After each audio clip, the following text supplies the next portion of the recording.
En esta oportunidad voy a explicar el análisis nodal por inspección. Bien, este método solo se aplica a circuitos que contienen solo fuentes de corriente independientes.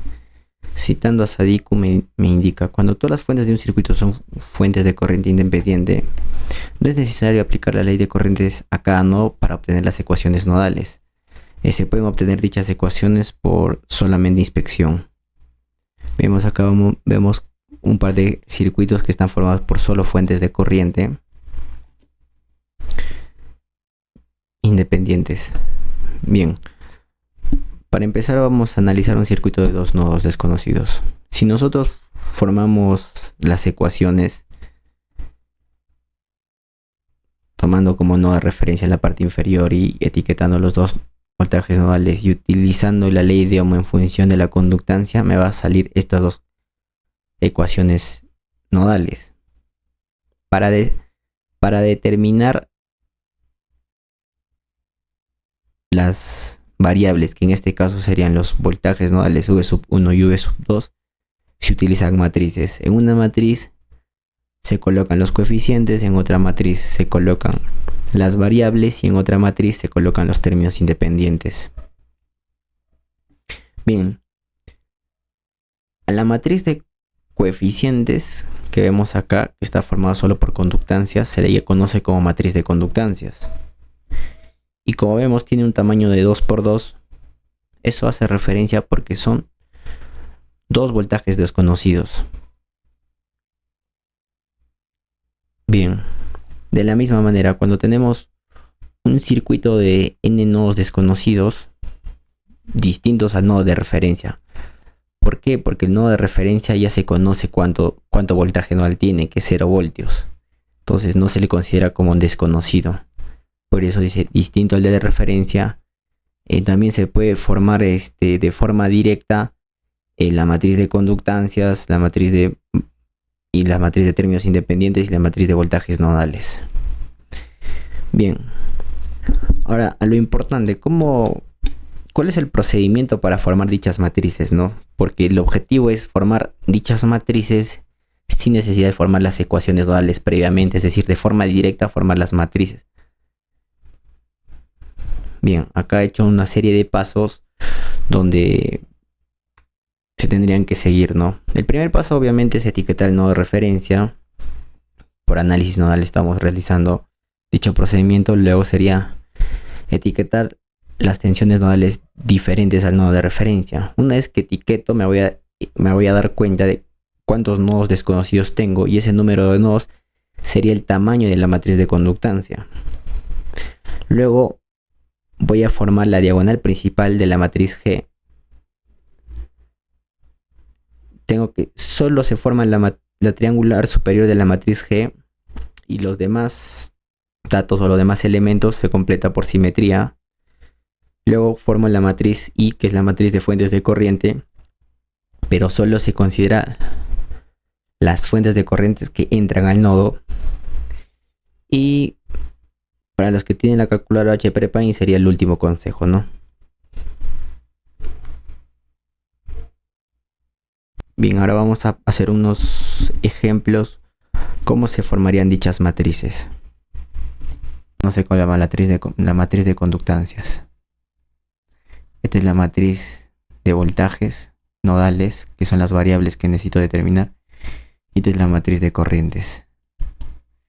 Bien, en forma de ecuación sería la matriz de conductancias multiplicado por la matriz de voltajes es igual a la matriz de corrientes. Bien, yo quiero determinar la matriz de voltajes de espejo, pero cuando tú estás formando o estás desarrollando ecuaciones con matrices hay que tener mucho cuidado, porque el orden de los factores en una multiplicación de matrices sí importa. Entonces, si yo multiplico por la inversa de la matriz de conductancias G, a la izquierda de esta expresión, entonces también se tiene que multiplicar a la izquierda de esta expresión también la matriz de conductancias G. La inversa de la matriz de conductancias G. Esto me da la matriz identidad. La matriz identidad es por la matriz voltajes, es la matriz de voltajes. Entonces, quedando la ecuación de esta manera. Sería igual a la inversa de la matriz de conductancias multiplicado por la matriz de corrientes. De esa manera obtendríamos los voltajes nodales, ¿no? La matriz de los voltajes nodales. Bien, ahora, como recalco, es importante el orden en una multiplicación de matrices. Eso significa que primero tiene que ir la inversa de la matriz de conductancias y luego la inversa, no, y luego la matriz de corrientes. Porque es muy diferente que sea primero la matriz de corrientes multiplicada por la matriz de conductancias.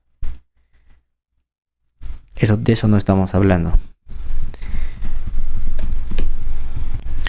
La importancia de este método entonces me indica que si yo obtengo la matriz de conductancias y la matriz de corrientes, puedo determinar la matriz de voltajes nodales o los voltajes nodales desconocidos que necesito. Bien. El objetivo de este tema es determinar de forma directa la matriz de conductancias y la matriz de corrientes sin necesidad de formar las ecuaciones nodales. O sea, de forma directa vamos a formar las matrices, tanto de conductancia como de corriente, y vamos a multiplicar para obtener la matriz de voltajes nodales desconocidos, así evitándonos un desarrollo de las ecuaciones. Por ejemplo, esta matriz de conductancias G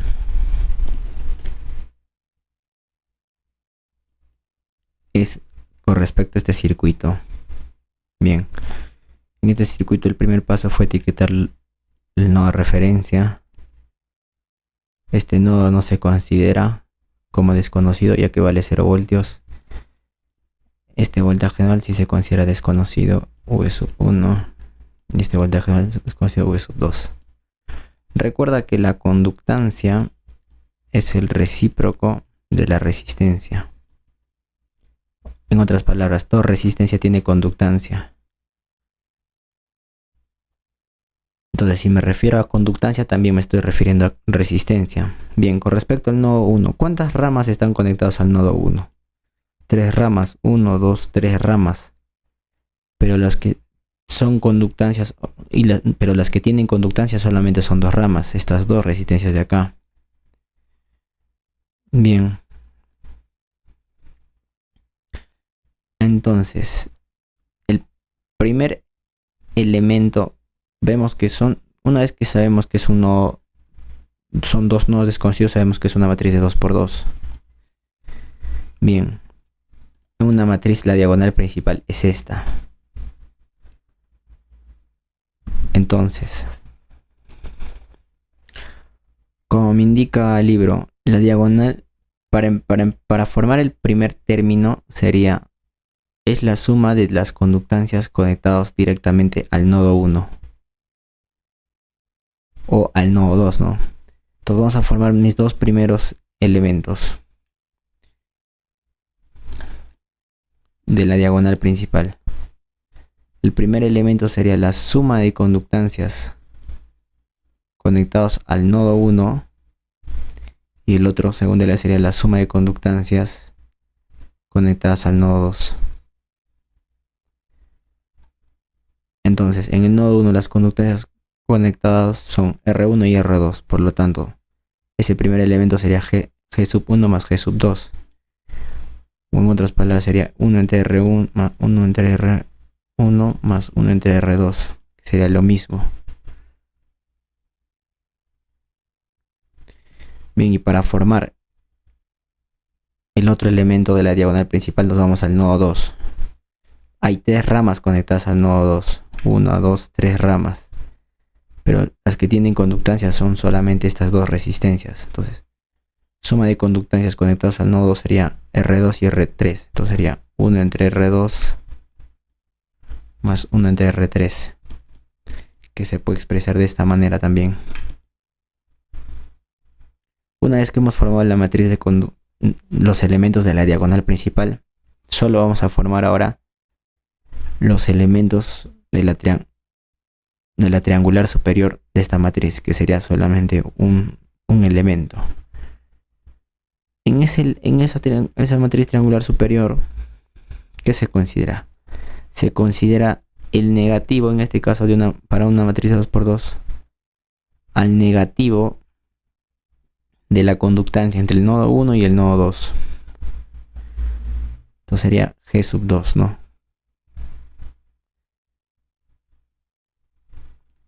Y el otro elemento, ¿cómo se completa? Por simetría. Estas matrices son la matriz G es simétrica. Es una propiedad de simétrica, ya que las ecuaciones nodales en este tipo de circuitos es simétrica. Entonces por simetría abajo también valdría menos G2. Entonces esa sería la matriz de conductancias. Una vez que se ha formado la matriz de conductancias, se forma la matriz de corrientes. En este caso, esta matriz solo considera a las fuentes de corriente del circuito y solo se considera las fuentes de corrientes que entran al nodo. Por lo tanto, si esa corriente sale del nodo, es necesario cambiar de dirección para poder ver cuánto valor entra a ese nodo. Por ejemplo, en el nodo 1 vemos esta única fuente de corriente que entra. Entonces, ¿cuánto entra? I sub A. Por lo tanto, se coloca acá I sub A. Bien. En esta parte, el primer elemento sería la suma de corrientes que entran al nodo 1. Si hubiera más fuentes, por ejemplo, hubiera habido otra fuente más, esas de corriente que entra, por ejemplo, I sub C, si hubieran suma de estas dos corrientes, porque dice suma, se tiene que sumar. Bien, para formar el segundo elemento de esta matriz I, nos vamos al nodo 2. Con respecto al nodo 2, ¿qué fuentes de corriente entran al nodo? En este caso vemos que sale. Entonces, ¿cuánto entra? Su inversa, menos I sub B. Entonces, esta es la corriente que entra. Entonces, esa es la corriente que se considera. Como digo, repito, solo se consideran las corrientes que entran. Entonces, en este caso, suma de corrientes que entran al nodo 2 sería solamente esta fuente de corriente. Por lo tanto, se coloca acá menos I sub B. Entonces, una vez que ya se tienen las dos matrices, se puede determinar ya la matriz de fuentes de las tensiones nodales.